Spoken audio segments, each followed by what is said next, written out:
আমার 1997 সালে আমার স্ত্রীর সাথে আমার বিয়ে হয়েছিল। 1997 সালে কি করতেন আপনি এই সময়টাতে? আমি এই সময়টায় একজন গাড়ির কন্ট্রাক্টর ছিলাম, বাস কন্ট্রাক্টর। বাস কন্ট্রাক্টর। বিয়েটা কিভাবে হলো, পরিচয় কিভাবে? আমার আব্বা আমা করেছে। ও, অ্যারেঞ্জ ম্যারেজ। আচ্ছা, জি। তারপর বিয়ে করার পরে আমার আব্বা আম্মারা বললো যে এখন বউ নেবো না, বউ পরে নেবো, আমরা নিয়ে চলে যাবো। তখন আমি বিয়ে করার পরে আমি যখন তাদের বাড়ি ছেড়ে তাদের হোটেলে খাবার জন্য গেছিলাম, তখন গাড়ি দুর্ঘটনা ঘটে আমার মাথায় 14টা সেলাই পড়ে বিয়ের দিনই। আমার মাথায় 14টা সেলাই পড়ার পরে আমি ঢাকা চলে আসি। তখন আমার আব্বা আমাকে নিয়ে অনেক জায়গায় দৌড়াদৌড়ি করে আমার মাথাটা সম্পূর্ণ আবার পুনরায় ঠিক করে। এই কথা শোনার পরে আমার যে ওয়াইফ যাকে আমি বিয়ে করছিলাম সে তার চাচার হাত ধরে ঢাকা চলে আসে। আসার পরে তাকে আমার আবার ফেরত দেয়নি। সে 1997 সাল থেকে বিয়ে হওয়ার পরে 1998 সালে 26 মাস আমার একটা ছেলে হয়। আচ্ছা, ওই ছেলের নিয়ে আমরা খুব ভালো ছিলাম, খুব সুন্দর। 2003 সালে 17 জুন ইসরাইমে আমার একটা কন্যা সন্তান হয়। মাশাআল্লাহ। আমরা খুব সুন্দরভাবে জীবনযাপন করতেছিলাম। আমাদের একটা বাড়িও ছিল, আমরা সব ভাই বোন থাকতাম। হয়তো সেই বাড়িটা প্রভাবশালী মহলদের কারণে হয়তো যে কোনো বসাতেই আমাদের এই বাড়িটা আমরা দিয়ে দিই, দিয়ে আমরা এখন অন্য জায়গায় গিয়ে থাকি সব ভাই বোন। আমি সবার বড়, আমরা 5 ভাই 3 বোন, সবার বড় আমি। জি। তারপরে আমার ওখান থেকেই 2018 সালে 30 মে 20 মে 30 রমজান আমার স্ত্রী আমারে না জানায়া আমি যে বাড়িতে ভাড়া থাকতাম সেই বাড়ির ম্যানেজারের সাথে 2017 সাল তার সাথে মনে করি একটা সম্পর্ক করে আর কি। সেটা আমি কিছুই জানতেন না? আমি কিছুই জানতাম না, আগাগোড়া কিছু জানতেন না? কিছু জানতাম না। আমি গাড়ি চালিয়ে। কত বছর পরের ঘটনা এটা? এটা 97 বিয়ে হয়েছে, 17তে শুরু হয়েছে। 2017 সালে? 2017 সালে তো অনেক পরে, 20 বছর পরে, প্রায় 21 বছর পর। 21 বছর সংসার করার পর 21 বছরের মধ্যে কোনো ধরনের কোনো সন্দেহ করেন নাই? সন্দেহমূলক কোনো কিছু করি নাই। সে সুন্দরভাবে শত কষ্ট দরিদ্রের মাধ্যমে সে ভালো ছিল, অনেক কিছু ছিল। কিন্তু হঠাৎ তার বড় লোক হবার একটা ইচ্ছা লাগে। সে এলাকায় কিছু আদম ব্যাপারীরা আছে, তাকে বলে আপনি বিদেশ চলে যান। দেখ তাদের কথাবার্তা শুনে সে আমার না জানায়া সেই লোকটার মোবাইল নাম্বার নিয়ে, ব্যাংক অ্যাকাউন্ট নাম্বার নিয়ে সে বিদেশে পাড়ি দেয়। আপনাকে না জানা চলে গেল? জানি না, আমি বিদেশ যাওয়ার ঘটনাটা কি? তাহলে আমাকে কি হয়েছে, বিদেশ কেমনে গেল? বিদেশ কিভাবে গেল? সে বড় লোক হবে, সে জায়গা কিভাবে? সেটা তো বুঝতে পারলাম, কিন্তু আপনি জানলেন কিভাবে বিদেশ যাওয়ার? পরে পরে কিভাবে জানছেন? ওই আগারগাঁওতে গিয়ে ওখানে জানলাম। ও আমাকে ফোন করলো এয়ারপোর্টে গিয়ে, ফোন করলো যে আমি সৌদি যাচ্ছি, আমাকে কিন্তু আর খোঁজার চেষ্টা করবো না। একদম এয়ারপোর্টে গিয়ে একবারে যখন বলে না এর আগ পর্যন্ত আপনাকে? এর আগে কিছু বলে না। এবং যে সে যে এই যে সব পাসপোর্ট কিভাবে কি করছে আমি তাও জানতাম না, কারণ আমি সকালে যেতাম ভোর 5টায়, রাত 12টা 1টা বাজে বাসা আসতাম। আচ্ছা, তারপর চলে যাওয়ার পরে আমি তো খুব দুর্বল হয়ে পড়ছি। তখন মেরিনে কি করব, ছেলে মেয়ে একটা আমার তখন 5ম শ্রেণীতে লেখাপড়া শেষ করে এখন মেট্রিকে এসএসসি পড়বে, ও কোরআন শরীফ পড়তো। তখন ছেলে মেয়ে। আর ছেলেটা তো তখন মনে করে 21 বছর হওয়ার পরেই ছেলে বলতেছে আমি বিয়ে করবো। সে একটা মেয়ে দেখছে, দেখার পরে আমি তাকে বিয়ে করাই দিলাম। বিয়ে করে দেওয়ার পরে কিছু করতো ছেলে ওই সময়টাতে? হ্যাঁ, সে আমার সাথে ব্যবসা করতো মুরগির দোকানে। আমি মুরগির দোকান দিয়ে দিয়েছিলাম ছেলের 2 লাখ টাকা খরচা করা। সে ব্যবসা করতো, সাথে আমিও থাকতাম। তখনই সেই মুহূর্তে সে চলে গেছে। আচ্ছা, তারপরে চলে গেছে। হ্যাঁ, তারপরে আমার মেয়েটারে নিয়ে আমি এসএসসি পরীক্ষা দেওয়ার পরে তাকে কোরআন খতম করাইলাম। 2021 সালে সে আবার আসছে। আসার পরে সে আমার মাথায় হাত রেখে আমার ছেলে মেয়ের কাছে সবারই বলতেছে আমি আর কখনো বিদেশ যাবো না, কোনো কিছু করবো না, কোনো কিছু। সে আমাকে কোনো খোঁজ খবর নিত না। আসার পরে ঠিকই মেয়েকে বিয়ে করাবার 7 মাস পরে আবার চলে যায় বিদেশে মন চলে যায়। এবং ওখানে গিয়ে বলে এরকম। তখন 2022 সালে 1 মার্চ আমি একটা সড়ক দুর্ঘটনা, আমার হাতটা ভেঙে যায়। তখন আমি তাকে, আমার ছেলে মেয়েরা ফোন দিয়েছে, আমার সাথে যোগাযোগ করতে জানা। সে বলে যে আমি ফোন দিলে তোর বাবার সাথে কথা বলে কি তোর বাবার হাত ভালো হয়ে যাবে? তোর বাবারে বল আরেকটা থেকে শুনে বিয়ে করে ফেলতে, আমার আশা যেরকম না করে। আমি বিদেশ থেকে আসলো তার সংসারে যাব না, কিন্তু আমি জানতাম না। হঠাৎ একদিন বাড়ির ম্যানেজার বলতেছে যে আপনার ওয়াইফ আমার স্বামীর নাম্বারে ফোন দেয়, আমার স্বামীর সাথে কথা বলে, আমার স্বামীর সাথে তার কিছু সম্পর্ক, সে ইমু নাম্বারে কথা বলে, স্বামী স্ত্রীর মতো ভাব করে। এরকম বলার পরে আমার ভিতরে কোনো সন্দেহ থাকতো না। আপনি বানোয়াট ভাবে বলেন। হঠাৎ শুনতে পরে শুনি যে সে আমার সংসারে থাকা অবস্থায় তাকে কথা দেয় এবং তার সাথে সে একটা বিবাহ লিপিবদ্ধতা হয়। হওয়ার পরে সে মনে করেন এই কাজ করার জন্য সে আমার থেকে মুক্তি চাইতেছিল। আপনি বুঝেন কিভাবে এই ঘটনাটা? জি, এই আপনি বললেন যে আপনি আপনার সংসারে থাকা অবস্থায় সে বিয়ের কারণে বিয়েতে লিপিবদ্ধ হয়েছে। ম্যানেজারের ওয়াইফ সে আমারে বলছে। ম্যানেজার ওয়াইফ বলেছে? জি। আপনি প্রমাণ পেয়েছেন? কখন? আমি প্রমাণ পেয়েছি, আমি দেখছি। কিভাবে দেখলেন? কি দেখলেন? আমি কাজী অফিসে গিয়ে দেখছি। আচ্ছা, কাজী অফিসে গিয়ে দেখছি যে আমার নাম জিয়াউল, আমার যে কাজী অফিসে আপনি কোন কাজী অফিসে বিয়ে করেছেন আপনি জানলেন কিভাবে? আমার ওই মোহাম্মদপুর। এটা আপনি জানেন কিভাবে যে ওই কাজী অফিসে আপনার ওয়াইফ বিয়ে করেছে আরেকজনকে? আমি ওখান থেকে জানতে পারছি একজনের লোকের মাধ্যমে। তার ওই যে লোকটা ছিল বন্ধু ম্যানেজারের, সে বলছে তুমি গিয়ে খবর নিয়ে দেখো, কিন্তু আমার নাম বলবো না। আমি তখন গেছি, গিয়ে দেখি যে আমার নামে তারই নাম এবং আমার নামের শেষ নামে তারই নাম, সে নাম দিয়েই বিয়ে করছে এবং ওর ভোটার আইডি কার্ড মাইডি কার্ড সবকিছু দিয়েই সে বিদেশ গেছে এবং বিদেশ পাঠানোর মূল উদ্দেশ্য হলো আর, এবং বিদেশে গিয়ে তার মেয়েকে, সেও বিবাহিত পুরুষ, তার 2 মেয়ে 1 ছেলে, তার মেয়েকে বিয়ে করাবার জন্য 2 লক্ষ টাকা দিছে ম্যানেজারকে, 24,000 টাকা দিয়ে মোবাইল ফোন কিনে দিছে। এখন বিয়ে টিয়ে যাই কিছু হয়েছে, এখন এই কিছুদিন আগে, মাস 3 আগে সে বাংলাদেশে আসছে। আসার পরে এখন তো ম্যানেজারের বউ তারকে আর পাত্তা দেয় না, ম্যানেজারও পাত্তা দেয় না, এখন সে তার মতো রয়েছে। এখন আমার ছেলে সন্তান আমার কাছে আসে যায়, আমি খুব কষ্ট পাইছি আর কি। জিনিসটা কষ্ট তো পাবেনই আপনি। আপনি জানলেন কিভাবে যে বিয়ে করছে? মানে 7 মাস আপনার আগে যে বিয়েটা করলো, এটা আপনার জানতাম না। আপনাকে তালাক না দিয়ে বিয়ে করতে পারে? কিভাবে বিয়ে করলো জানাইলে আপনাকে কিছু? তার কিচ্ছু জানেন, সে কথা দিছে, সে তাকে কথা দিছে বিয়ে করবে। যখন পুনরায় মেয়েকে বিয়ে করাইছে, বিয়ে করাবার পরে সে এসে নিজে বিয়ে করছে তাকে, আমার কিছু ডিভোর্স না দিয়া তাকে বলছে যে আমি তাকে ডিভোর্স দিয়ে দেবো, বা তাকে ডিভোর্স কিভাবে দেওয়া হইতে সেটা আমি বাধ্যতা করবো। তখন আপনার কথা বলছে? আমার কথা বলছে। তখন ওই লোকটাও মনে করেন তার সুবিধা নিছে, টাকা পয়সা আত্মসাৎ করছে, তার সবকিছু নিছে। এখন মনে করেন তার এখন প্রয়োজন নাই, এখন সে তার মতো আছে এবং তাকে নিয়ে অনেক জায়গায় ঘোরাফেরাও করছে এবং তাকে নিয়ে বাসা ভাড়াও নিয়ে রাখছিল। এই আসার পরে তার আত্মীয় স্বজন স্বভাব তার টাইনা টুনাই না, মানে ছিন্ন বিচ্ছিন্ন করে তারা আবার তারা নিয়ে গেছে। ওকে, তো আপনি জানার পরে কি করলেন যে আপনার এত বছরের সংসার? এখন আমি কি করবো, আমি তো মনে করেন প্রায় পাগলের মতো হয়ে গেছিলাম। আমি সবারে বলছি এবং তার মারে বলছি, তার মা তার বাবারে বলছি, সে বলতেছে তুমি বিয়ে করো, আমার মেয়ে ভালো না। তার ফুফুরে বলছি, তার ফুফু বলে তুমি বিয়ে করো, আমরা তোমার সাথে আছি। তার চাচুরে বলছি, তার চাচু বলে তোমার বিয়ে করা লাগলে আমরা যাবো। এবং মেয়ে তার বাবা বলতেছে আমি তোমাকে, যদি তুমি দাঁড়িয়ে বিয়ে করো তাহলে আমি বিয়ে না কাবির নাম আমি সই দেবো। আমার মেয়ে ভালো না, আমার মেয়ের কথা। আপনি এর আগে আপনার সাবেক স্ত্রীর সঙ্গে কথা বলেন না যে তুমি তাকে বিয়ে করছো কিনা? আমার সাথে কথা বলতে ইচ্ছুক না, সেটা কথাই বলবে না, সে তো আমার ফোনেই ধরবে না, সে আমার সাথে কথাও বলবে না। সে আমার কথা যদি হ্যালো যদি বলি তো মোবাইলটা কেটে দেয়। তারপর সে আমার মোবাইলটা কেটে দেয়, আমার সাথে কথা বলবে না।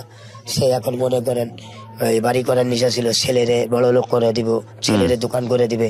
এখন ছেলেরও কিছু করতে পারে নাই, মেয়েটারে বিয়ে দিছি, মেয়ের ঘরে একটা মেয়ে হয়েছে মাশাআল্লাহ, মেয়ের বয়স 14 মাস, নাতির বয়স। আর ছেলের ঘরে একটা মেয়ে হয়েছে, তার বয়স 15 বছর চলতেছে।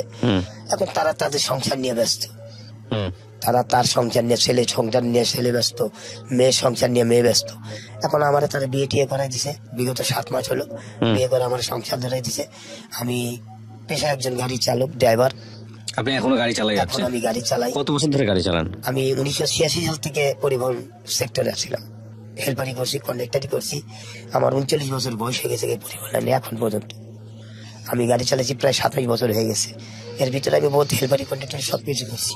আমি টেকনিশিয়ানে না, ওই বাস চালাই, এখন ওই বাস জগতে আছি, বাসের ভিতরেই থাকি, এখন বাসা নিয়ে থাকি। তো এই যে হুট করে যখন শুনলেন যে আপনার ওয়াইফ বিয়ে করে ফেলছে অন্য কাউকে, তখন কেমন লাগছে আপনার এটা শোনার পর? আমার কাছে ভাই খুবই খারাপ লাগছে। আমি তখনও বিশ্বাস করতে পারি না যে সে বিয়ে করতে পারে না। আমি থাকা অবস্থা কেন আমি বলতেছে তুমি গিয়ে থাকো, তোমার নামই তো নাই, তোমার যে নাম সে নাম ওরে দিছে, ওর নাম আর তোমার নাম একই নাম, তোমার নামের শেষে যে নাম ওর নাম ওই একই নাম, ওই নাম দিয়ে তাদের ই করে বিয়ে করছে এবং তার সবকিছু সে হাতায় নাকি। তখন আমি বিশ্বাস, তখন তার ম্যানেজারের ওয়াইফ এবং আমি নিজে মিল্লা যখন আমরা প্রমাণ পাইছি, তখন আমি তখন সেই মুহূর্তে শোনার পর থেকেই আমার ছেলের বললাম, বাবা তুমি এখন কি করবা, তোমার মার সাথে জিজ্ঞাসা করো। আমার বোন জিজ্ঞাসা করছে, আমার ছেলে জিজ্ঞাসা করছে, আমার মেয়ের জামাতা জিজ্ঞাসা করছে, আমার মেয়ে জিজ্ঞাসা করছে। তারপরও সে কোনোটাই মানতে ইচ্ছুক না, তুই বিয়ে দিয়ে দোষ আমার সংসার আসবে না। তখন আমার ছেলেরা নির্ভয় হয়ে বলছে তুমি কি করো। তখন আমি বাধ্যতামূলক ভাবে সরাসরি কোর্টে গিয়ে তাকে তালাক দিই, ডিভোর্স দিয়ে কোর্টের থেকে কাগজপত্র নেই এবং কাজী সাহেবের মাধ্যমে তাকে তবা করে তালাক দেওয়া হয় এবং আরেক জায়গায় সমাজের একজন গণ্যমান্যদের মাধ্যমে তাকে সব বলা হয় এবং তার কাগজ বরিশাল জেলায়ও পাঠানো হয় এবং তার বাবার বাড়িতেও পাঠানো হয় এবং ওমানে যেখানে থাকতো সেখানেও পাঠানো হয়। সে কোনোটাই গ্রহণ করেনি, কাগজগুলি সব ফেরত চলে আসছিল। ওই কাগজগুলি নিয়েই আপনি তৃতীয় মানে আপনি আপনি যে আপনি যাকে বিয়ে করলেন এরপরে সেকেন্ড ওয়াইফ আপনার নাকি থার্ড ওয়াইফ? Second wife. ওনার কি অবস্থা? ওনার আগে বিবাহ অবস্থা? ওনার আগে একটা বিয়ে হয়েছিল, স্বামী ভালো ছিল না বিদায় নেশা করতে থেকে চলে গেছে। ওনার বয়স বর্তমানে 30 বছর।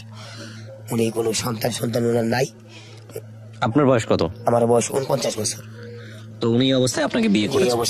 সব জেনে শুনে বিয়ে সব জেনে শুনে যে আমার ছেলে আছে, মেয়ে আছে, নাতি আছে, আমার মা গেছে, আমার ভাই গেছে, সবাই যার মাধ্যমে গরিব পরিবারের সন্তান, বিয়ে হয় না, বয়স হয়ে গেছে, মানে এমন ধরনের কথা বলছে। তখন তার বাবা মা আমার বাসায় আসছে, দেখছে, জানছে, শুনছে, তারপর আমার বিয়ে হয়েছে। এবং বিয়েটা আমার সবার আত্মীয় স্বজনের মাধ্যমে হয়েছে। আমার ভাই বোন, আমার ছেলে মেয়ে সবার অনুমতি ক্রমে বিয়েটা হয়েছে। এবং যে আমার সেকেন্ড ওয়াইফের বাবা মা, তারা এসে আমার ছেলে মেয়ের জিজ্ঞাসাও করছে। তারা বলছে আমরা অনুমতি দিচ্ছি, আমার বাবা বিয়ে করুক। আমি 5-6 জন নিয়ে আল্লাহর কালাম পাঠ করে তারা চট্টগ্রাম এলাকার থেকে বিয়ে করে নিয়ে আসছি। এখন আপনি ভালো আছেন? জি আলহামদুলিল্লাহ, আপনাদের দরবারকাতে এখন আমি খুব ভালো আছি। এবং সে আমাকে খুব সুখে রাখার চেষ্টা করে এবং আমার সর্বক্ষণই খেয়াল রাখে। তো আপনি গল্পটা কেন বললেন রেডিওতে আমাদের লাখ লাখ মানুষের সামনে? জি, গল্পটা বলার উদ্দেশ্য হলো এটাই যে দেখেন, আমি একজন যারা এত মনে করেন ভালোবাসা দিয়া এত কষ্ট করে রিক্সা চালায়, দিন মজুরি করে, লেবারগিরি করে খাওয়াবার পরও যদি মনে করেন সে যদি আমার কষ্টটা বুঝলো না, এই কষ্টটা বলার জন্য আর কি শুধু আপনাদের এই প্রোগ্রামটা আমার ভালো লাগে, শুনি বিদায়। এবং আপনাদের উপস্থাপনা যে যারা করেন আমার খুব, আমি প্রতিদিন রাত্রিটা শুনি, শোনার পর আমার ভালো লাগার পরেই আমি আপনাদের এখানে এই গল্পটা বলতে চাচ্ছি। এটা কোনো হিংসা বা কোনো কিছু। আপনি তাকে মন থেকে মাফ করতে পারছেন আপনার স্ত্রী? না, আমার স্ত্রীকে আমি এখনো মন থেকে মাফ করতে পারিনি। এখন তার কথা মনে হলে আপনার কেমন লাগে? না, আমি তার কথা মনে হইলেও কি আমি শুধু উপরওয়ালার কাছে যদি একটা কথাই প্রার্থনা করছি, যদি আমার আমল নামার ভিতরে যদি এতটুকু যারা পরিমাণ নেক থাকে, আমার নেকের বিনিময় হইলো আমার এই পৃথিবীর বুক থেকে তার পতন না দেখা পর্যন্ত আমাকে তুমি কবরে নিও না, এটা আল্লাহর কাছে আমি প্রার্থনা করি। ইটস কল্ড রিভেঞ্জ, এটাকে বলে রিভেঞ্জ। এবং ভয়ঙ্কর রকম ভাবে হিংসা, ভয়ঙ্কর রকম ভাবে ক্রোধ এবং ক্ষোভের জন্ম হয়। এগ্রিড, আমি আপনার সাথে একমত। হ্যাঁ, বুঝতে পারছি। কিন্তু এই জায়গাটা থেকেও আপনার বের হয়ে আসতে হবে। এটা থেকেও বের হয়ে আসা উচিত। কারণটা হচ্ছে এইটুকু আছে মানে হচ্ছে তার প্রতি আপনার কোনো না কোনো ফিলিংস এখন পর্যন্ত আছে। যখন একটা মানুষের প্রতি এগুলো কিছুই থাকে না, না থাকে ক্ষোভ, না থাকে ঘেন্না, না থাকে রাগ, না থাকে কোনো আবেগ, তখন সে জিরো। তখন ওই মানুষের অন্তরে জিরো। সেই স্টেজে যাইতে আপনার সময় লাগবে। আপনার এই ঘটনাটা ঘটেছে কতদিন হলো? এটা 2018 সালের থেকে। 2018 সালে, তার মানে তো প্রায় 6 বছর ধরে এখনো আপনার তার প্রতি এখনো ক্ষোভ আছে? ক্ষোভ বলতে কি, যখন আমি মনে করেন ছেলে সন্তানের মুখে। সে কি ভালো আছে? সে কোথায় থাকে, কি করে? এখন ভালো নেই। সে যার জন্য যে কিছু করছিল, সে এখন মোহাম্মদপুরে অবস্থানই, তার বাবা মার বাড়িতেই থাকে, ওখানে অবস্থিত থাকে। ছেলে মেয়েরা যায়, তার সাথে দেখা করে, হয়তোবা তার সাথে তো দেখা না করে পারবে না। এখন সে তার বাবা মার বাড়িতেই থাকে, ওখানেই বড়দিনেই আসে। সম্পর্কে চিটিং ব্যাপারটা খুব ডেঞ্জারাস জিনিস। এই চিটিং ব্যাপারটার পরিধি অনেক বড় এবং আমাদের সমাজে, আমাদের কমিউনিটিতে এখন এগুলো এত বেশি, এত অহরহ, এত ভয়ঙ্কর। দুটো জিনিস মাথায় রাখা উচিত। চিটিং লেভেলটা আসলে কি, মানে আমি বলছি না হাজবেন্ডের পক্ষ থেকে, আমি বলছি ওয়াইফের পক্ষ থেকে। যদি বিষয়টা এরকম হয় যে আমি সংসারই করব না, সেটা যেই ভাবুক না কেন, হাজবেন্ড হোক বা ওয়াইফ হোক, এবং সেখানে যদি এমন হয় যে কোনো একটা অল্টারনেটিভ তৈরি হয়ে গেছে এবং সেটা এমন অবস্থা দাঁড়িয়েছে যে ওয়াইফের মুখোমুখি কিংবা হাজবেন্ডের মুখোমুখি, এবং বিষয়টা এমন যে না, এই মানুষটা আমার লাইফে থাকলে আমি আমার হাজবেন্ডকে নিতে পারবো না, এই মানুষটা আমার লাইফে থাকলে আমি আমার ওয়াইফকে রিসিভ করতে পারবো না, বিষয়টা এরকম ফিলিংসের জায়গা থেকে যদি এরকম হয়, তাহলে স্পষ্টভাবে সংসারটা শেষ করে দেওয়া উচিত। শেষ করে দিয়ে খুব সুন্দরভাবে সেখান থেকে বিদায় নেওয়া উচিত। এছাড়া এই ধরনের সম্পর্ক যে কোনো লেভেলে চর্চা করা মানেটা হচ্ছে দিন শেষে মাথায় রাখতে হবে যে সংসারটা আপনার জন্য কতটা গুরুত্বপূর্ণ। এটা জানাজানি হলে বা এটা যদি সামনে চলে আসে, এটা যদি কোনোভাবে আপনার হাজবেন্ড কিংবা আপনার ওয়াইফ চিনে ফেলে, তাহলে সংসারটা টিকবে না, নিশ্চিতভাবেই টিকবে না। এবং টিকলেও পরবর্তীতে আপনি কোনোদিন তার সামনে মাথা তুলে দাঁড়াতে পারবেন না এবং সংসারের কোনো অবস্থাতে আপনার ভালো থাকার কোনো সুযোগ থাকবে না ওই মানুষের কাছে। এখন সেটা সেই রিস্কটুকুকে আপনি নেবেন। যদি সেই রিস্কটুকু আপনি না নেন, তাহলে ডেফিনেটলি আপনার এই ধরনের সম্পর্কে যাওয়া উচিত নয়। প্রথম কথা হচ্ছে এইটা। আর 2 নম্বর হচ্ছে যেটা, যে আপনি যদি রিলিজিয়াস অ্যাঙ্গেলে চিন্তা করেন, তাহলে এগুলো তো চিন্তাই করা উচিত না। সম্পর্কের জায়গা থেকে এগুলো চিন্তাই করা উচিত না। চাচা, আমার মনে হয় যে আপনি আমার চেয়ে বয়সে বড়ই হবেন, সো আমি আপনাকে এভাবে অ্যাড্রেস করলাম। আপনি যে গল্পটা এখানে বলতে আসছেন, প্রথমত হচ্ছে আপনি ভালো আছেন, আপনি এখন বিয়ে শাদী করে যাকে নিয়ে আছেন ভালো আছেন, আপনি মন থেকে তাকে ক্ষমা করে দেন। যে যেরকম কর্ম করবে সেই সেরকম ফল পাবে, এটাই নিয়ম, তাই না? কিছু মানুষ অপরাধ করে দোষ পায়, কিছু মানুষ অপরাধ না করেও পায়, হয়তো তার মধ্যে আল্লাহ কোনো ভালো কিছু রেখেছেন। আপনি যে গল্পটা এখানে বললেন সেটা একপাক্ষিক বলা, কারণ একপাক্ষিক বলে সবসময় সত্য কথা বলে না। তো সেই জায়গা থেকে জি, আমি এখানে কোনো মিথ্যার প্রবচনা করিনি এবং আমরা বিশ্বাস করি, কিন্তু আপনার এই গল্প থেকে আমরা কোনো কিছুই বলবো না যে কোনটা এভিডেন্ট। উনি ওনার নাম পরিচয় গোপন রেখে এখানে গল্পটা বলেছেন। আমরা শুধু বলতে চাই প্রিয় দর্শক এবং শ্রোতা যারা এটা শুনলেন, যে অবশ্যই সংসার জীবনে যে কোনো ধরনের চিটিং করার আগে সংসারটাকে শেষ করবেন কি করবেন না এটা চিন্তা করে তারপরে আগানো ভালো। হ্যাঁ, যদি মনে হয় যে সংসারটা শেষ হয়ে যাবে এটা জানলে, তাহলে এই সাময়িক উন্মাদনা, সাময়িক ফ্যান্টাসি, এটাকে জীবনে প্রাধান্য দিয়ে সংসারটা শেষ করা যে কত বড় বোকামি, যারা শেষ করেছেন তারাই কেবল জানেন। ওয়ালাইকুম আসসালাম ওয়া রাহমাতুল্লাহ। আমার নাম মোহাম্মদ শাহজাহান ইসলাম লিটন। লিটন ভাই, বয়স কত আপনার? বয়স 32। শুরু করেন, আপনি বলেন যেখান থেকে বলতে ইচ্ছে করে। তো জীবন গল্পটা আসলে আপনার জীবন গল্প শোনা হয়, তো শুনতে শুনতে অনেকদিন যাবতীয় আপনার জীবন গল্প শুনি আমি। তো মনে করেন যে একটা সময় আমারও ভিতরে চিন্তা ভাবনা আসলো যে আমারও তো জীবন গল্প আছে, তো আমিও আমার জীবন গল্পটা হয়তোবা যদি আপনার কাছে আইসা বলতে পারি। জি, শুরু করুন, আমি শুনবো। হ্যাঁ, এখন আমার জীবন গল্প মনে যে সর্বপ্রথম থেকে আমি ছোটবেলার থেকে আমি শুরু করি। তো আমার বাপ ছোটবেলায় মারা গেছেন। তো যখন আমার 2.5 থেকে 3 বছর বয়স, তখন আমি বাপ মারা গেছেন, বোনটা 9 মাসের পেটে ছিল আর কি। আচ্ছা। তখন বাপ মারা যাওয়ার পরে মনে যে একটা সময় অনেক কষ্ট হয়ে বড় হয়েছি ছোট থেকে। যখন নাকি আমার বয়স মোটামুটি 8-9 বছর বয়স, তখন থেকে আর কি মানুষের বাসায় কাজ করতে হয়েছে, হোটেলে কাজ করছি। তো এরকম ভাবে কাজ করতে করতে দেখা গেছে যে একটা সময় আমি ঢাকা চলে আসি। ঢাকা আসার পরে গার্মেন্টসে চাকরিতে আর কি। লেখাপড়া করেন নাই? তারপরে না, লেখাপড়া অল্প কিছু করছি আর কি। এই বাড়ি থাকাকালীন যখন ওই কাজও করতাম মানুষের বাসায়, হোটেলেও কাজ করছি, মানুষের বাসায় কাজ করতে করতে ফাঁকে ফাঁকে কিছু পড়ছি আর কি। ক্লাস 5 পর্যন্ত পড়ছি। ক্লাস 5 পড়ার পর আর পড়তে পারিনি। সংসার, মা তো বিয়ে বসে নাই, মা আমাদেরকেও দেখছে। ওই সংসারে একটু অভাব ছিল, অনেক কষ্ট করে আর কি অভাব।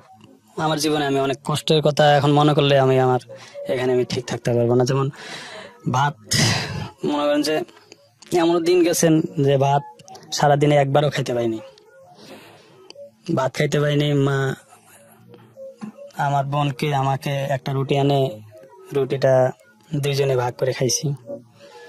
অনেক রাত ভাত না খেয়েই ঘুমিয়েছিলাম। তখন চিন্তা করতেছি আমি তো ছোট মানুষ, আমার তো একটা কিছু করতে লাগবে। আমার মাও তো কত কাজ করবে মানুষের বাড়িতে, তখনকার কাজ করলে হয়তোবা হাফ কেজি 3 পোয়া চাল দিত, সামথিং কিছু টাকা দিত আর কি। তো এইভাবে আমাদের সংসারটা চলতো। তারপরে একটা সময় আমার মা আমাকে মানুষের বাসায় কাজে ঢুকাই দিছে। তো ওইখান থেকেও মনে হয় যে কাজ করতাম, মানুষের গরু মহিষ চড়াতাম। একটা সময় মহিষ চড়াইতে যেয়ে মহিষের পিঠের উপরে থেকে আমি পড়ে গেছি। পড়ে অনেক আমার কষ্ট হয়েছিল, নিঃশ্বাসটা কেমন জানি বন্ধ হয়ে গেছিল। তারপর বললাম যে মা আমি এই কাজ করবো না, আমি অন্য কাজ করি। তো মা বললে পরে আমি ওই হোটেলে ঢুকলাম। হোটেলে ঢুকে হোটেলে মনে হয় যে পানি আগা দিচ্ছি, প্লেট এগুলো ধোয়াপালা করি। তারপরে হোটেলেও করলাম অনেকদিন। করার পরে দেখি আমাদের এলাকা থেকে অনেকে ঢাকা শহরে আসছেন, ঢাকায়। পরে আমিও ঢাকায় চলে আসছি। ঢাকায় এসে গার্মেন্টসে, তখন গার্মেন্টসের চাকরি মনে হয় বয়স কম ছিল আমার, অনেক বয়স কম, 14 কিংবা 15 বছর বয়স এরকম হবে আর কি। যখন ঢাকা আসি, তখন ঢাকা আসার পরে গার্মেন্টসে চাকরি নিলাম। চাকরি নেওয়ার পরে তখন তো বয়সের এত করেনি।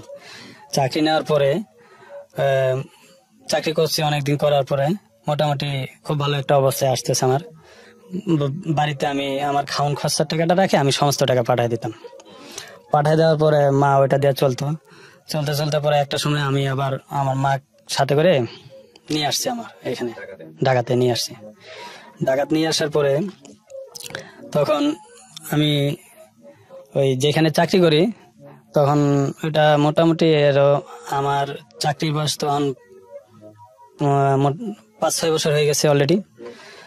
তখন আমার এক বন্ধু, উনি আমার একটা মেয়ের কথা বলছিল যে ওই লাইনে কাজ করে, ওই মেয়েটা তোমার লাইনে আসছে, যে আমার পাশের লাইনে কাজ করতো। তো আমি আমার লাইনে ওই একটা মেয়ে অ্যাবসেন্ট করার কারণে আমার সাথে দিছে কাজ করতে। তো দিছে, দেওয়ার পরে তো মনে করেন যে আমি ওই যেখানে কাজ করি আমার আশপাশে যারা আছে ওরা বলতেছে, কয় যে ভাই মেয়েটা তো অনেক অসহায়, আপনি যদি দেখে শুনে মেয়েটা হয়তো বা বিয়ে করতেন তাহলে ভালো হতো।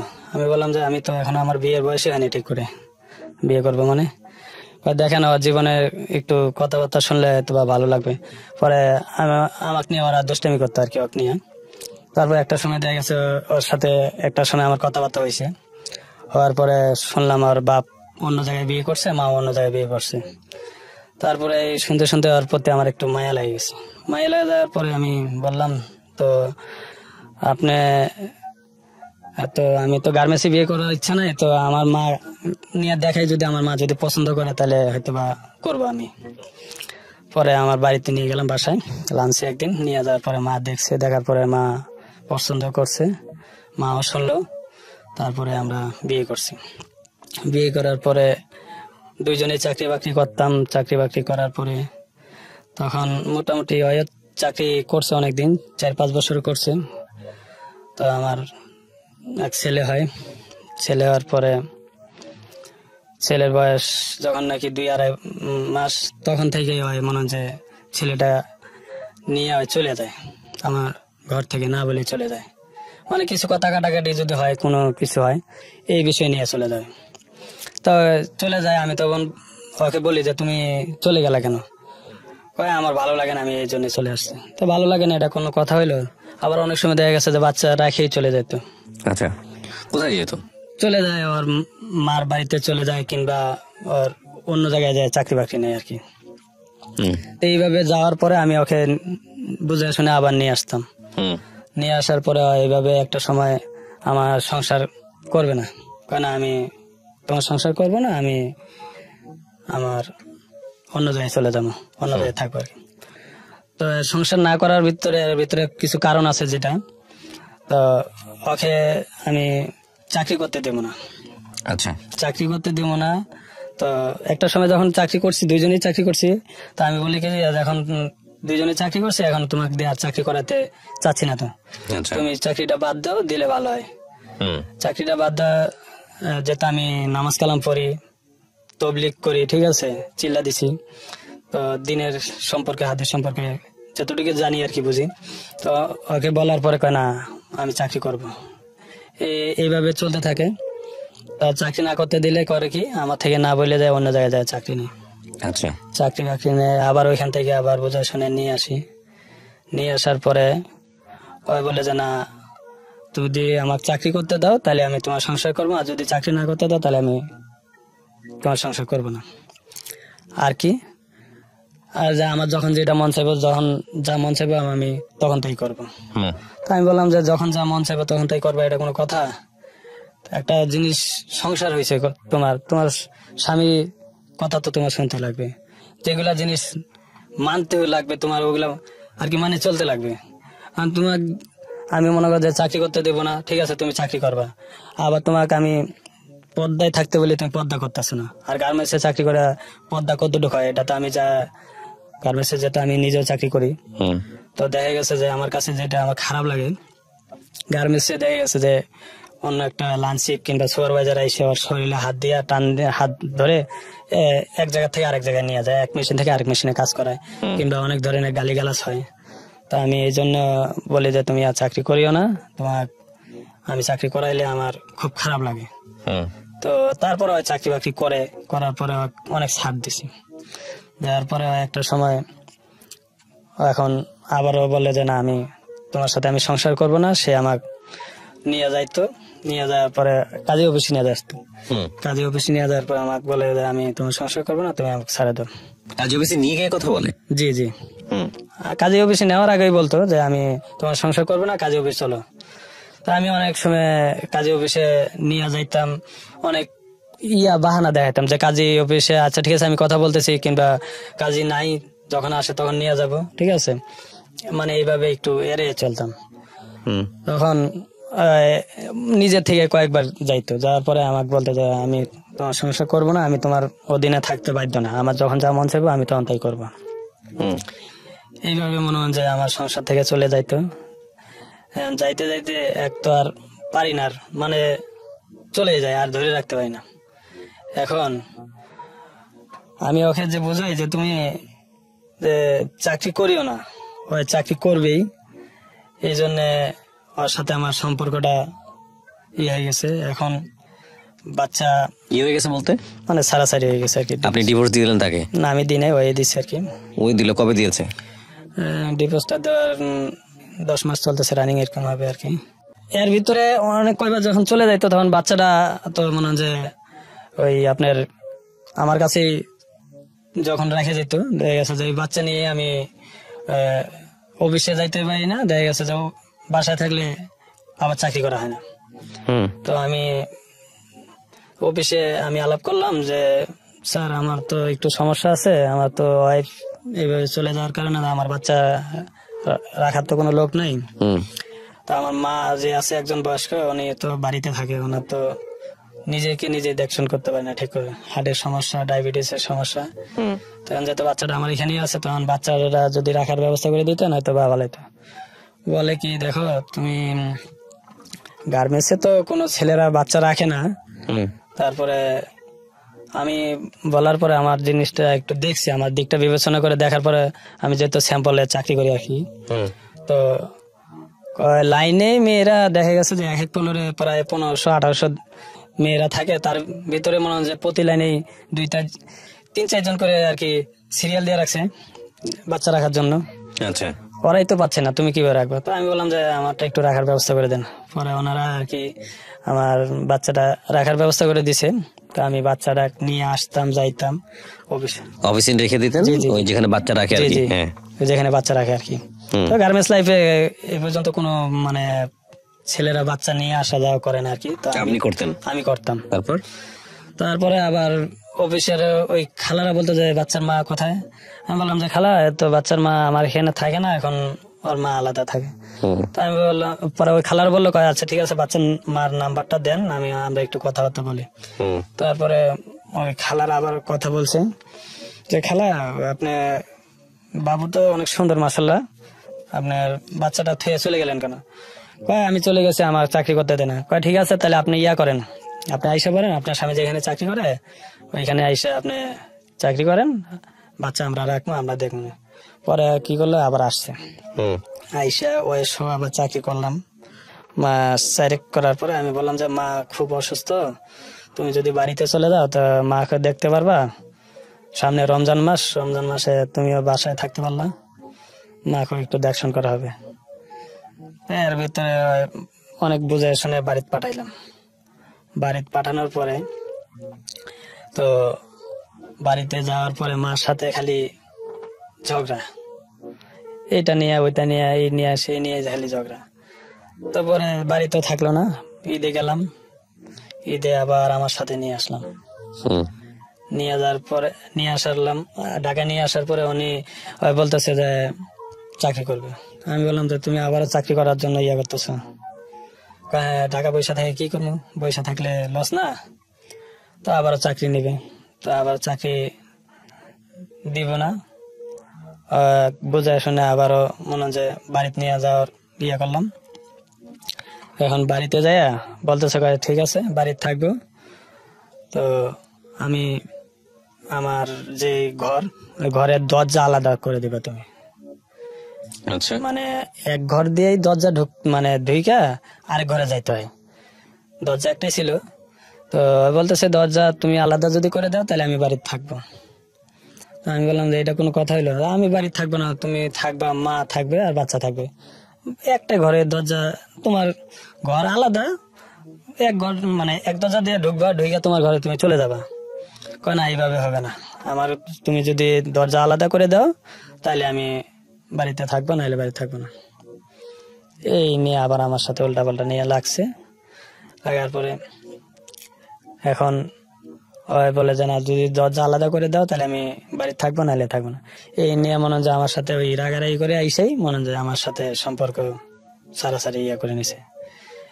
এখন আমার সাথে সারাসারি করার পরে বাচ্চা ওর কাছে ছিল কিছুদিন আগে, চলে যাওয়ার পরে এখন বাচ্চা আমাকে দিয়ে এখন সে আর কি বিদেশ চলে গেছে। বিদেশ চলে যাওয়ার 1 মাস হয়ে গেছে আর কি। এখন বিদেশে আছে। বাচ্চাটা কোথায়? বাচ্চাটা আছে আমার কাছে আছে। বাচ্চাটাকে সে নেয় নাই, তাই তো? বাচ্চা আছে আমার কাছে। বাচ্চার বয়স কত? বাচ্চার বয়স 3 বছর 3 মাস। ও মাকে মিস করে না? বাচ্চার মা তো মিস করে না তেমন একটা, তো ও তো বুঝেই না, বুঝেই না তেমন একটা আর কি। 3 বছর বয়সের বাচ্চা তো বুঝেই না। তো আমি যে বাচ্চার মা মিস করে না বাচ্চাকে? কল টল দেয় না? কল বলতে গেলে কি ঈদে একবার কল দিছিল, তখন আমি বললাম যে তুমি তো দেশের বাইরেই আছো, তাহলে আর কল দিয়ে কি বলবা। তো বাচ্চা কেমন আছে? আমাকে বাচ্চা আছে আলহামদুলিল্লাহ ভালো আছে। তখন আমি বললাম যে তুমি আর ফোন টোন দিও না, যেহেতু আমার সাথে তুমি নাই, আর ফোন দিও না আমার সাথে। আপনার এখন মানে পরিকল্পনা কি? আমার পরিকল্পনা তো মনে হয় যে বাচ্চাটাকে মানুষ করার, বাচ্চাটা মানুষ করে এখন মানুষের মতো মানুষ করা, এই পরিকল্পনা। আপনি শুধুমাত্র কাজ করতে চাই এই কারণে তাকে ডিভোর্স কেন দিলেন? শুধুমাত্র ডিভোর্স তো আমি দিই নাই, ডিভোর্স তো সে দিছে। হ্যাঁ জি, ডিভোর্স তো সে দিল আমাকে। আমি তো তাকে আমি বলি যে পর্দায় থাকো, তুমি নামাজ কালাম পড়ো, ঠিক আছে? সে পর্দায় থাকবে না, তার অধীনে সে চলবে, যখন যা মন চায় তখন তাই করবে আর কি। এখন তো আমি এভাবে চলতে দিতে পারি না, যেহেতু আমি নামাজ কালাম পড়ি, হ্যাঁ, তবলিগ করছি, এবং কি তবলিগে তাকে মাস্টারা জামাতো নিয়ে গেছিলাম। আপনাকে ধন্যবাদ।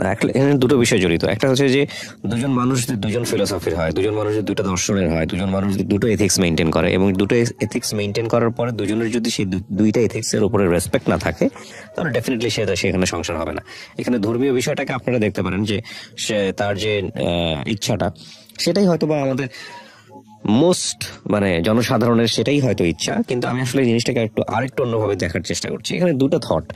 একটা হচ্ছে যে ইনি একভাবে জীবনযাপন করতে চান, উনি তার স্ত্রীকেও সেই রাস্তাতে নিয়ে আসতে চান, ওনার স্ত্রী সেটাতে যাবে না। এখন ইনি যদি সেটা অ্যাকসেপ্ট না করেন, তাহলে ডেফিনেটলি সংসারটা সম্ভব না।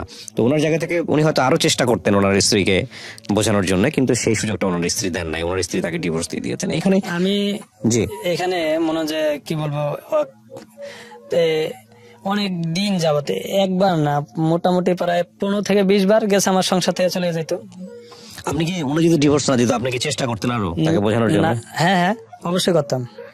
আমি তো এই পর্যন্ত না হলো 15-20 বার তাকে আমি নিয়ে আসছি। ডিভোর্সের পরে? না, ডিভোর্সের পরে না, মানে ডিভোর্সের আগে, মানে চলে যেত অন্য জায়গায় যায়, চাকরি বাকরি নিত, ঠিক আছে? চাকরি নেওয়ার পরে ওইখান থেকে বুঝে শুনে নিয়ে আসতাম, তা ওর বাড়িতে চলে যাইতো আর কি। এগুলো এখন আমাদের বর্তমান সমাজের অনেক বড় একটা সমস্যা।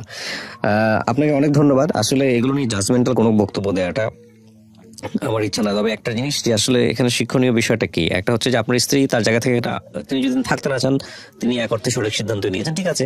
তিনি থাকতে চান না, তিনি চলে গেছেন, এবং আমার মনে হয় সেটা আপনার জন্য ভালো হয়েছে। আপনি গল্পটা কেন আজকে রেডিওতে বললেন? রেডিওতে আজকে বলার উদ্দেশ্য এটাই যে এটা আমার লাইফে আমি জীবনে যে বড় ধাক্কা খাইছি, আমি এই ধাক্কাটা আমি যে কিভাবে কাটিয়ে উঠছি। আপনার এই যে ধর্মীয় ভাবে যে আপনার যে চিন্তাধারাটা, এটা কি বিয়ের আগে ছিল নাকি বিয়ের পরে? বিয়ের আগে থেকে আমি নামাজ কালাম পড়তাম, কিন্তু বিয়ের পরে বড়টা চেঞ্জ হয়েছে। বিয়ের পরে মানে দেখা গেছে যে একটা সময় দেখা গেছে বন্ধু বান্ধব নিয়ে বাড়িতে ঘরে আসতো, আড্ডা হয়তো বা দিতাম, তেমন কিছু আমার কাছে মনে হইতো না। তখন নাকি আমি তবলিগে গেলাম, তবলিগে চিল্লা দিলাম, তারপরে মাকে নিয়ে গেছি মাস্টার জামাতে, ওকেও নিয়ে গেলাম।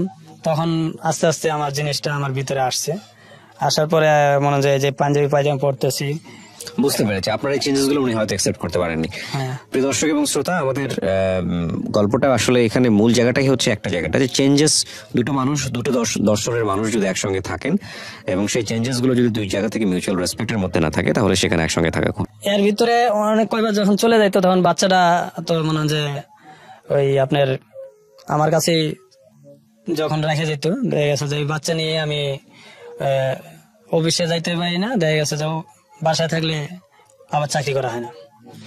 তো আমি অফিসে আমি আলাপ করলাম যে স্যার আমার তো একটু সমস্যা আছে, আমার তো ওয়াইফ এইভাবে চলে যাওয়ার কারণে আমার বাচ্চা রাখার তো কোনো লোক নেই।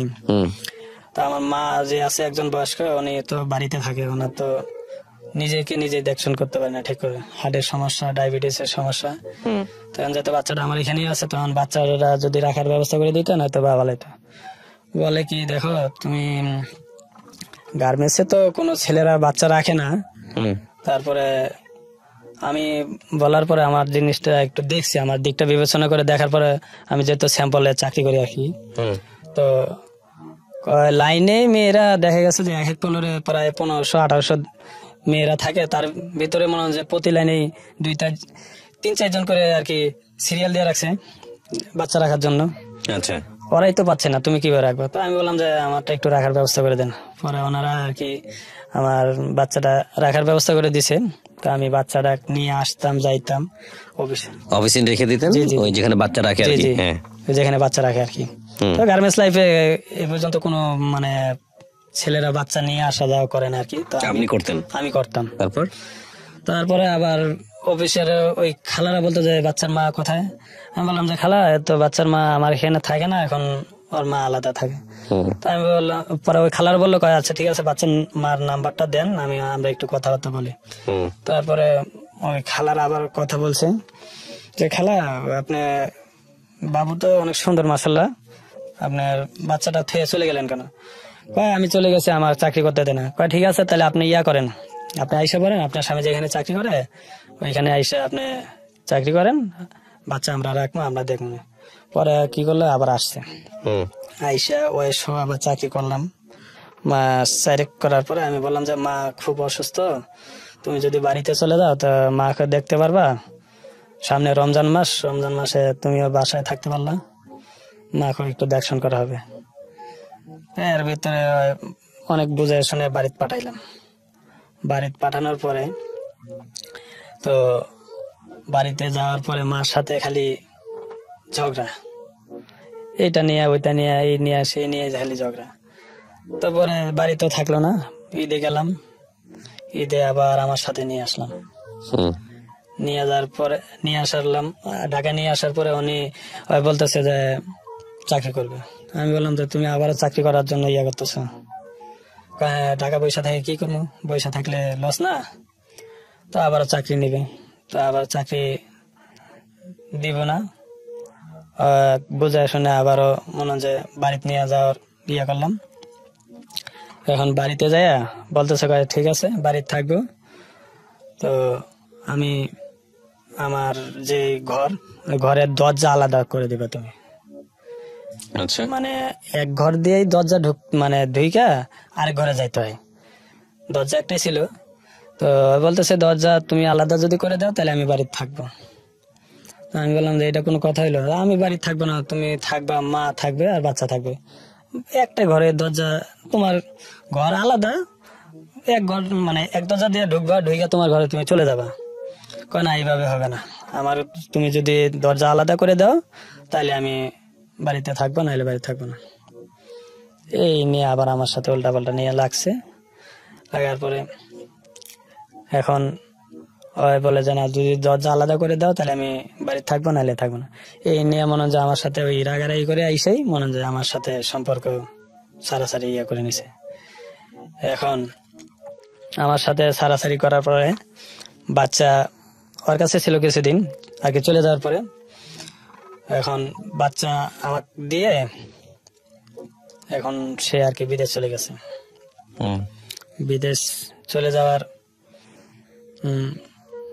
1 মাস হয়ে গেছে আর কি, এখন বিদেশে আছে। বাচ্চাটা কোথায়? বাচ্চাটা আছে আমার কাছে আছে। বাচ্চাটা কিছু নাই তাই তো? বাচ্চা আছে আমার কাছে। বাচ্চার বয়স কত? বাচ্চার বয়স 3 বছর 3 মাস। ও মাকে মিস করে না? বাচ্চার মা তো মিস করে না তেমন একটা, তো ও তো বুঝেই না তেমন একটা আর কি। 3 বছর বয়সের বাচ্চা তো বুঝেই না। তো আমি যে বাচ্চার মা মিস করে না বাচ্চাকে? কল দেয় না? কল বলতে গেলে কি ঈদে একবার কল দিছিল, তখন আমি বললাম যে তুমি তো দেশের বাইরেই আছো, তাহলে আর কল দিয়ে কি বলবা? তো বাচ্চা কেমন আছে? আমাকে বাচ্চা আছে আলহামদুলিল্লাহ ভালো আছে, তখন আমি বললাম যে তুমি আর ফোন টোন দিও না, যেহেতু আমার সাথে তুমি নাই, আর ফোন দিও না আমার তো সাথে। আপনার এখন মানে পরিকল্পনা কি? আমার পরিকল্পনা তো মনে হয় যে বাচ্চাটাকে মানুষ করার, বাচ্চাটা মানুষ করে এখন মানুষের মতো মানুষ করা, এই পরিকল্পনা। তো আপনি শুধুমাত্র কাজ করতে চাই এই কারণে তাকে ডিভোর্স কেন দিলেন? শুধুমাত্র ডিভোর্স তো আমি দিই নাই, ডিভোর্স তো সে দিছে। সেই দিছে, হ্যাঁ। জি, ডিভোর্স তো সে দিল আমাকে। আমি তো তাকে আমি বলি যে পর্দায় থাকো, তুমি নামাজ কালাম পড়ো, ঠিক আছে। সে পর্দায় থাকবে না, তার অধীনে সে চলবে, যখন যা মন চায় তখন তাই করবে আর কি। এখন তো আমি এভাবে চলতে দিতে পারি না, যেহেতু আমি নামাজ কালাম পড়ি, হ্যাঁ, তবলিগ করছি, এবং কি তবলিগে তাকে মাস্টার জামাতো নিয়ে গেছিলাম। আপনাকে ধন্যবাদ। এখানে দুটো বিষয় জড়িত। একটা হচ্ছে যে দুজন মানুষ যদি দুজন ফিলোসফির হয়, দুজন মানুষ যদি দুটো দর্শনের হয়, দুজন মানুষ যদি দুটো এথিক্স মেনটেন করে, এবং দুটো এথিক্স মেনটেন করার পরে দুজনের যদি সেই দুইটা এথিক্স এর উপরে রেসপেক্ট না থাকে, তাহলে ডেফিনেটলি সেখানে সংসার হবে না। এখানে ধর্মীয় বিষয়টাকে আপনারা দেখতে পারেন যে সে তার যে ইচ্ছাটা, সেটাই হয়তো বা আমাদের মোস্ট মানে জনসাধারণের সেটাই হয়তো ইচ্ছা, কিন্তু আমি আসলে জিনিসটাকে আরেকটু অন্যভাবে দেখার চেষ্টা করছি। এখানে দুটো থট। একটা হচ্ছে যে ইনি একভাবে জীবনযাপন করতে চান, উনি তার স্ত্রীকেও সেই রাস্তাতে নিয়ে আসতে চান, ওনার স্ত্রী সেটাতে যাবে না। এখন ইনি যদি সেটা অ্যাকসেপ্ট না করেন, তাহলে ডেফিনেটলি সংসারটা সম্ভব না। তো ওনার জায়গা থেকে উনি হয়তো আরো চেষ্টা করতেন ওনার স্ত্রীকে বোঝানোর জন্য, কিন্তু সেই সুযোগটা ওনার স্ত্রী দেন নাই, ওনার স্ত্রী তাকে ডিভোর্স দিয়ে দিয়েছেন। এখানে আমি জি এখানে মনে হয় যে কি বলবো, অনেক দিন যাবতে একবার না, মোটামুটি প্রায় 15 থেকে 20 বার গেছে আমার সংসার থেকে চলে যেত। আপনি কি, উনি যদি ডিভোর্স না দিত আপনি কি চেষ্টা করতেন আরো তাকে বোঝানোর জন্য? হ্যাঁ হ্যাঁ, অবশ্যই করতাম। আমি তো এই পর্যন্ত না হলো 15-20 বার তাকে আমি নিয়ে আসছি। ডিভোর্সের পরে? না না, ডিভোর্সের পরে না, মানে ডিভোর্সের ডিভোর্সের আগে। মানে চলে যেত অন্য জায়গায়, যায় চাকরি বাকরি নিত, ঠিক আছে। চাকরি নেওয়ার পরে ওইখান থেকে বুঝে শুনে নিয়ে আসতাম, তা ওর বাড়িতে চলে যাইতো আর কি। এগুলো এখন আমাদের বর্তমান সমাজের অনেক বড় একটা সমস্যা। আপনাকে অনেক ধন্যবাদ। আসলে এগুলো নিয়ে জাজমেন্টাল কোনো বক্তব্য দেওয়াটা আমার ইচ্ছা না। তবে একটা জিনিস যে আসলে এখানে শিক্ষণীয় বিষয়টা কি, একটা হচ্ছে যে আপনার স্ত্রী তার জায়গা থেকে তিনি যদি থাকতে না চান, তিনি এক অর্থে সঠিক সিদ্ধান্ত নিয়েছেন, ঠিক আছে। তিনি থাকতে চান না, তিনি চলে গেছেন, এবং আমার মনে হয় সেটা আপনার জন্য ভালো হয়েছে। আপনি গল্পটা কেন আজকে রেডিওতে বললেন? রেডিওতে আজকে বলার উদ্দেশ্য এটাই যে এটা আমার লাইফে, আমি জীবনে যে বড় ধাক্কা খাইছি, আমি এই ধাক্কাটা আমি যে কিভাবে কাটিয়ে উঠছি। আপনার এই যে ধর্মীয় ভাবে যে আপনার যে চিন্তাধারাটা, এটা কি বিয়ের আগে ছিল নাকি বিয়ের পরে? এটা বিয়ের আগে থেকে আমি নামাজ কালাম পড়তাম, কিন্তু বিয়ের পরে বড়টা চেঞ্জ বিয়ের হয়েছে। পরে মনে যায় দেখা গেছে যে একটা সময় দেখা গেছে বন্ধু বান্ধব নিয়ে বাড়িতে ঘরে আসতো, আড্ডা হয়তো বা দিতাম, তেমন কিছু আমার কাছে মনে হইতো না। তখন নাকি আমি তবলিগে গেলাম, তবলিগে চিল্লা দিলাম, তারপরে মাকে নিয়ে গেছি মাস্টার জামাতে, ওকেও নিয়ে গেলাম। তখন আস্তে আস্তে আমার জিনিসটা আমার ভিতরে আসছে, আসার পরে মনে যায় যে পাঞ্জাবি পায়জামা পড়তেছি। বুঝতে পেরেছি আপনার এই চেঞ্জেস গুলো উনি হয়তো অ্যাকসেপ্ট করতে পারেননি। প্রিয় দর্শক এবং শ্রোতা, আমাদের গল্পটা আসলে এখানে মূল জায়গাটাই হচ্ছে একটা জায়গাটা যে চেঞ্জেস, দুটো মানুষ, দুটো দর্শনের মানুষ, এর ভিতরে অনেক কয়বার যখন চলে যাইতো তখন বাচ্চাটা তো মনে হয় যে ওই আপনার আমার কাছে যখন রেখে যেত, দেখা গেছে যে বাচ্চা নিয়ে আমি অফিসে যাইতে পারি না, দেখা গেছে যে বাসায় থাকলে আবার চাকরি করা হয় না। তো আমি অফিসে আমি আলাপ করলাম যে স্যার আমার তো একটু সমস্যা আছে, আমার তো ওয়াইফ এইভাবে চলে যাওয়ার কারণে আমার বাচ্চা রাখার তো কোনো লোক নাই। তো আমার মা যে আছে একজন বয়স্ক, উনি তো বাড়িতে থাকে, ওনার তো নিজেকে নিজে দেখশন করতে পারে না ঠিক করে, হার্টের সমস্যা, ডায়াবেটিসের সমস্যা। তখন যেহেতু বাচ্চাটা আমার এখানেই আছে, তখন বাচ্চারা যদি রাখার ব্যবস্থা করে দিত নয়তো বা ভালোইতো। বলে কি দেখো তুমি গার্মেন্টসে তো কোনো ছেলেরা বাচ্চা রাখে না। তারপরে আমি বলার পরে আমার জিনিসটা একটু দেখছি, আমার দিকটা বিবেচনা করে দেখার পরে আমি যেহেতু স্যাম্পলে চাকরি করি আর কি, তো লাইনে মেয়েরা দেখা গেছে যে এক পনেরো প্রায় 1500-1800 মেয়েরা থাকে, তার ভিতরে মনে হয় যে প্রতি লাইনেই 2-3-4 জন করে আর কি সিরিয়াল দিয়ে রাখছে বাচ্চা রাখার জন্য। আচ্ছা, ওরাই তো পাচ্ছে না, তুমি কিভাবে রাখবে? তো আমি বললাম যে আমারটা একটু রাখার ব্যবস্থা করে দেন। পরে ওনারা আর কি আমার বাচ্চাটা রাখার ব্যবস্থা করে দিছে। তো আমি বাচ্চাটা নিয়ে আসতাম, যাইতাম অফিসে রেখে দিতেন, ওই যেখানে বাচ্চা রাখে আর কি, যেখানে বাচ্চা রাখে আর কি। তো গার্মেন্টস লাইফে এ পর্যন্ত কোনো মানে ছেলেরা বাচ্চা নিয়ে আসা যাওয়া করে না আর কি। তো আপনি করতেন? আমি করতাম। তারপরে আবার অফিসের ওই খালারা বলতো যে বাচ্চার মা কোথায়? আমি বললাম যে খালা তো বাচ্চার মা আমার এখানে থাকে না, এখন ওর মা আলাদা থাকে। হুম। তো আমি বললাম, পরে ওই খালার বললো কয় আচ্ছা ঠিক আছে বাচ্চার মার নাম্বারটা দেন, আমরা একটু কথাবার্তা বলি। হুম। তারপরে ওই খালার আবার কথা বলছে যে খালা আপনি বাবু তো অনেক সুন্দর মাশাআল্লাহ, আপনার বাচ্চাটা থুয়ে চলে গেলেন কেন? কয় আমি চলে গেছি, আমার চাকরি করতে দেয় না। কয় ঠিক আছে তাহলে আপনি করেন, আপনি আইসা করেন, আপনার স্বামী যেখানে চাকরি করে ওইখানে আইসা আপনি চাকরি করেন, বাচ্চা আমরা রাখবো, আমরা দেখবো। পরে কি করলো, আবার আসছে হুম। আইসা ওই সব আবার চাকরি করলাম। মা চাকরি করার পরে আমি বললাম যে মা খুব অসুস্থ, তুমি যদি বাড়িতে চলে যাও তো মাকে দেখতে পারবা, সামনে রমজান মাসে তুমিও বাসায় থাকতে পারলা, মাকে একটু দেখশন করা হবে। এর ভিতরে অনেক বুঝে শুনে বাড়িতে পাঠাইলাম। বাড়িতে পাঠানোর পরে তো বাড়িতে যাওয়ার পরে মার সাথে খালি ঝগড়া, এইটা নিয়ে ওইটা নিয়ে, এই নিয়ে সেই নিয়ে খালি ঝগড়া। তারপরে বাড়িতে থাকলো না, ঈদে গেলাম, ঈদে আবার আমার সাথে নিয়ে আসলাম। হুম। নিয়ে যাওয়ার পরে ঢাকা নিয়ে আসার পরে উনি বলতেছে যে চাকরি করবে। আমি বললাম যে তুমি আবারও চাকরি করার জন্য করতেছো? ঢাকা পয়সা থাকে কি করবো, পয়সা থাকলে লস না, তো আবার চাকরি নিবে, তো আবার চাকরি দিব না, বুঝে শুনে আবারও মনে হয় যে বাড়িতে নিয়ে যাওয়ার করলাম। এখন বাড়িতে যাইয়া বলতেছে ঠিক আছে বাড়িতে থাকবো, তো আমি আমার যে ঘরের দরজা আলাদা করে দিবে তুমি। আচ্ছা। মানে এক ঘর দিয়েই দরজা ঢুইকা আরেক ঘরে যাইতে হয়, দরজা একটাই ছিল। তো বলতেছে দরজা তুমি আলাদা যদি করে দাও তাহলে আমি বাড়িতে থাকবো। আমি বললাম যে এটা কোনো কথা হইলো, আমি বাড়িতে থাকবো না, তুমি থাকবা, মা থাকবে আর বাচ্চা থাকবে, একটা ঘরের দরজা, তোমার ঘর আলাদা, এক ঘর এক দরজা দিয়ে ঢুইকা তোমার ঘরে তুমি চলে যাবা। কয় না এইভাবে হবে না, আমার তুমি যদি দরজা আলাদা করে দাও তাহলে আমি বাড়িতে থাকবো, নাহলে বাড়িতে থাকবো না। এই নিয়ে আবার আমার সাথে উল্টা পাল্টা নিয়ে লাগছে। লাগার পরে এখন ওই বলে যে না যদি দরজা আলাদা করে দাও তাহলে আমি বাড়িতে থাকবো, নাহলে থাকবো না। এই নিয়ে মনে হয় আমার সাথে ওই রাগারাগি করে আইসাই মনে হয় আমার সাথে সম্পর্ক সারাসারি করে নিছে।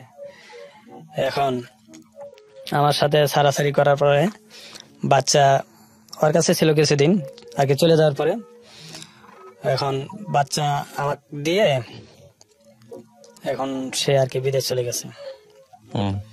বিদেশ চলে যাওয়ার 1 মাস হয়ে গেছে আর কি, এখন বিদেশে আছে। বাচ্চাটা কোথায়? বাচ্চাটা আছে আমার কাছে আছে। বাচ্চাটা কিছু নাই নাই, তাই তো? বাচ্চা আছে আমার কাছে। বাচ্চার বয়স কত? বাচ্চার বয়স 3 বছর 3 মাস। ও মাকে মিস করে না? বাচ্চার মা তো মিস করে না তেমন একটা, তো ও তো বুঝেই না, বুঝেই না তেমন একটা আর কি। 3 বছর বয়সের বাচ্চা তো বুঝেই না। তো আমি যে বাচ্চার মা মিস করে না বাচ্চাকে? কল টল দেয় না? কল বলতে গেলে কি ঈদে একবার কল দিছিল, তখন আমি বললাম যে তুমি তো দেশের বাইরেই আছো, তাহলে আর কল দিয়ে কি বলবা। তো বাচ্চা কেমন আছে? আমাকে বাচ্চা আছে আলহামদুলিল্লাহ ভালো আছে। তখন আমি বললাম যে তুমি আর ফোন টোন দিও না, যেহেতু আমার সাথে তুমি নাই, আর ফোন দিও না আমার সাথে। আপনার এখন পরিকল্পনা কি? আমার পরিকল্পনা তো মনে হয় যে বাচ্চাটাকে মানুষ করার, বাচ্চাটা মানুষ করে এখন মানুষের মতো মানুষ করা, এই পরিকল্পনা। আপনি শুধুমাত্র কাজ করতে চাই, এই কারণে তাকে ডিভোর্স কেন দিলেন? শুধুমাত্র ডিভোর্স তো আমি দিই নাই, ডিভোর্স তো সেই দিছে। হ্যাঁ জি, ডিভোর্স তো সেই দিল আমাকে। আমি তো তাকে আমি বলি যে পর্দায় থাকো, তুমি নামাজ কালাম পড়ো, ঠিক আছে। সে পর্দায় থাকবে না, তার অধীনে সে চলবে, যখন যা মন চায় তখন তাই করবে আর কি। এখন তো আমি এভাবে চলতে দিতে পারি না, যেহেতু আমি নামাজ কালাম পড়ি, হ্যাঁ তবলিগ করছি, এবং কি তবলিগে তাকে মাস্টার জামাতো নিয়ে গেছিলাম। আপনাকে ধন্যবাদ। এখানে দুটো বিষয় জড়িত। একটা হচ্ছে যে দুজন মানুষ দুজন ফিলোসফির হয়, দুজন মানুষ দুটো দর্শনের হয়, দুজন মানুষ দুটো এথিক্স মেনটেন করে, এবং দুটো এথিক্স মেনটেন করার পরে দুজনের যদি সেই দুইটা এথিক্স এর উপরে রেসপেক্ট না থাকে, তাহলে ডেফিনেটলি সেখানে সংসার হবে না। এখানে ধর্মীয় বিষয়টাকে আপনারা দেখতে পারেন যে সে তার যে ইচ্ছাটা, সেটাই হয়তো বা আমাদের মোস্ট মানে জনসাধারণের সেটাই হয়তো ইচ্ছা, কিন্তু আমি আসলে এই জিনিসটাকে আরেকটু অন্যভাবে দেখার চেষ্টা করছি। এখানে দুটো থট, একটা হচ্ছে যে ইনি একভাবে জীবনযাপন করতে চান, উনি তার স্ত্রীকেও সেই রাস্তাতে নিয়ে আসতে চান, ওনার স্ত্রী সেটাতে যাবে না। এখন ইনি যদি সেটা অ্যাকসেপ্ট না করেন তাহলে ডেফিনেটলি সংসারটা সম্ভব না। তো ওনার জায়গা থেকে উনি হয়তো আরো চেষ্টা করতেন ওনার স্ত্রীকে বোঝানোর জন্য, কিন্তু সেই সুযোগটা ওনার স্ত্রী দেন নাই, ওনার স্ত্রী তাকে ডিভোর্স দিয়ে দিয়েছেন। এখানে আমি জি এখানে মনে হয় যে কি বলবো, অনেক দিন যাবতে একবার না মোটামুটি প্রায় 15 থেকে 20 বার গেছে আমার সংসার থেকে চলে যেত। আপনি কি উনি যদি ডিভোর্স না দিত আপনি কি চেষ্টা করতেন আরো তাকে বোঝানোর জন্য? হ্যাঁ হ্যাঁ অবশ্যই করতাম। আমি তো এই পর্যন্ত না হলো 15-20 বার তাকে আমি নিয়ে আসছি। ডিভোর্সের পরে? না ডিভোর্সের পরে না, মানে ডিভোর্সের ডিভোর্সের আগে, মানে চলে যেত অন্য জায়গায় যায় চাকরি বাকরি নিত, ঠিক আছে, চাকরি নেওয়ার পরে ওইখান থেকে বুঝে শুনে নিয়ে আসতাম, তা ওর বাড়িতে চলে যাইতো আর কি। এগুলো এখন আমাদের বর্তমান সমাজের অনেক বড় একটা সমস্যা। আপনাকে অনেক ধন্যবাদ। আসলে এগুলো নিয়ে জাজমেন্টাল কোনো বক্তব্য দেওয়াটা আমার ইচ্ছা না, তবে একটা জিনিস যে আসলে এখানে শিক্ষণীয় বিষয়টা কি, একটা হচ্ছে যে আপনার স্ত্রী তার জায়গা থেকে তিনি যদি থাকতে না চান, তিনি এক অর্থে সঠিক সিদ্ধান্ত নিয়েছেন, ঠিক আছে, তিনি থাকতে চান না, তিনি চলে গেছেন, এবং আমার মনে হয় সেটা আপনার জন্য ভালো হয়েছে। আপনি গল্পটা কেন আজকে রেডিওতে বললেন? রেডিওতে আজকে বলার উদ্দেশ্য এটাই যে এটা আমার লাইফে আমি জীবনে যে বড় ধাক্কা খাইছি, আমি এই ধাক্কাটা আমি যে কিভাবে কাটিয়ে উঠছি। আপনার এই যে ধর্মীয় ভাবে যে আপনার যে চিন্তাধারাটা, এটা কি বিয়ের আগে ছিল নাকি বিয়ের পরে? এটা বিয়ের আগে থেকে আমি নামাজ কালাম পড়তাম, কিন্তু বিয়ের পরে বড়টা চেঞ্জ বিয়ের হয়েছে। পরে মনে যায় দেখা গেছে যে একটা সময় দেখা গেছে বন্ধু বান্ধব নিয়ে বাড়িতে ঘরে আসতো, আড্ডা হয়তো বা দিতাম, তেমন কিছু আমার কাছে মনে হইতো না। তখন নাকি আমি তবলিগে গেলাম, তবলিগে চিল্লা দিলাম, তারপরে মাকে নিয়ে গেছি মাস্টার জামাতে, ওকেও নিয়ে গেলাম, তখন আস্তে আস্তে আমার জিনিসটা আমার ভিতরে আসছে। আসার পরে মনে যায় যে পাঞ্জাবি পায়জামা পড়তেছি। বুঝতে পেরেছি আপনার এই চেঞ্জেস গুলো উনি হয়তো অ্যাকসেপ্ট করতে পারেননি। প্রিয় দর্শক এবং শ্রোতা, আমাদের গল্পটা আসলে এখানে মূল জায়গাটাই হচ্ছে একটা জায়গাটা যে চেঞ্জেস, দুটো মানুষ, দুটো দর্শনের মানুষ যদি একসঙ্গে থাকেন এবং সেই চেঞ্জেস গুলো যদি দুই জায়গা থেকে মিউচুয়াল রেসপেক্টের মধ্যে না থাকে, তাহলে সেখানে একসঙ্গে থাকা খুবই মুশকিল।